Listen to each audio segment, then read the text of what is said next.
Faye is a classic plate clearer, persevering until the entire plate is empty, despite her body telling her she's full.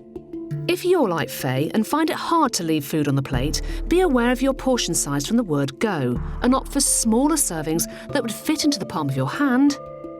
And listen to your body's signals and stop when you feel full. Did you know that 1 in 3 of us don't get enough sleep?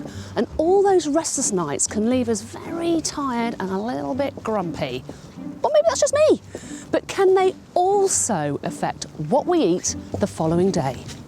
I'm meeting up with Dr. David Lewis, one of the UK's foremost food psychologists, who thinks he might have the answer. What we're going to be looking at tonight is whether, if you don't get enough sleep, it's actually going to affect the amount of food you eat. In fact, research has shown that people who get too little sleep can weigh 30% more than people who get 8 or 9 hours a night. So how are we testing this tonight then, David?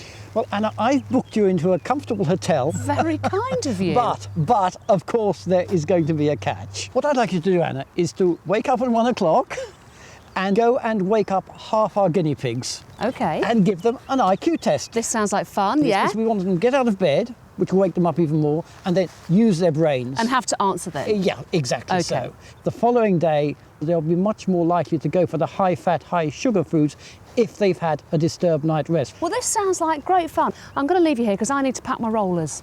That's all right. Off you go. See you later. Bye-bye. We've invited 8 volunteers to spend the night in this hotel under the surveillance of our cameras. They've been told tomorrow they're taking part in a study about how lack of sleep affects mental performance. But the only thing we're interested in is what they'll eat. Split into 2 groups, one will be left undisturbed and the other woken up twice through the night. Lucky them. Time to get some shut-eye.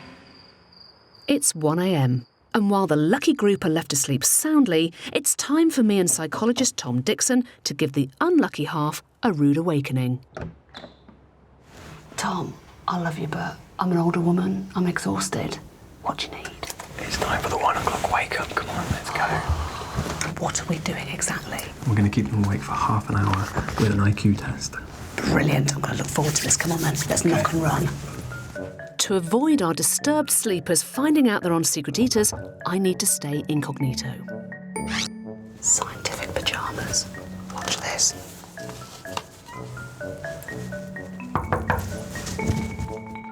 So, Group 1 are wide awake-ish and filling in their tests. Once all 30 questions have been answered, they can crawl back to bed.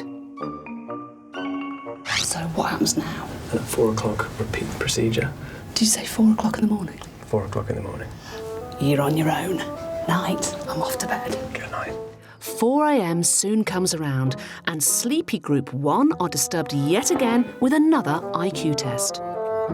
30 minutes. We'll be coming back later to find out which group eats the most the following day. Coming up, we find out which foods hit the spot for our weekend market snackers. And Faye and Laura discover the shocking truth behind their secret binging. You got through around 2,670 calories just in alcohol. It's the same as eating 744 sausage rolls.